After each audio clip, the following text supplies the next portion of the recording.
अस्सलाम वालेकुम। मैं आपको अपने यूट्यूब चैनल सफीर अहमद पर वेलकम करता हूँ।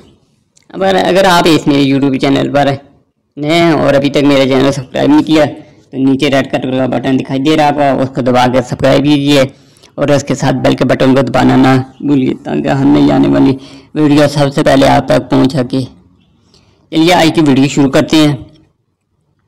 तो वीडियो कुछ इस तरह है कि पाकिस्तान क्यों बना था और किस मकसद के लिए बना था, क्या वो मकसद इसमें पूरा हो रहा है या नहीं हो रहा। तो मुझे लग रहा है कि अभी तक तो कोई पूरा नहीं हो रहा। पाकिस्तान इस्लाम के नाम पर बना था और इसमें रसूल सल्लल्लाहु अलैहि वसल्लम के तरीक़ों की मुखालफत की जा रही है। पाकिस्तान इस्लाम के नाम पर बना था जबकि इसमें कुरान का कानून अब तक नाफिज नहीं हो सका। पाकिस्तान इस्लाम के नाम पर बना था पर इसमें रसूल सल्लल्लाहु अलैहि वसल्लम के तरीक़ों की मुखालफत है। पाकिस्तान इस्लाम के नाम पर बना था पर इसमें मुजाहिदीन की मुखालफत हो रही है।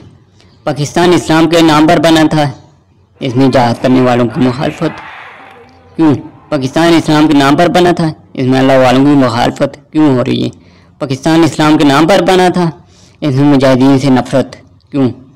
पाकिस्तान इस्लाम के नाम पर बना था जबकि इसमें मुजाहिदीन के झंडे उतारे जाते हैं क्यों।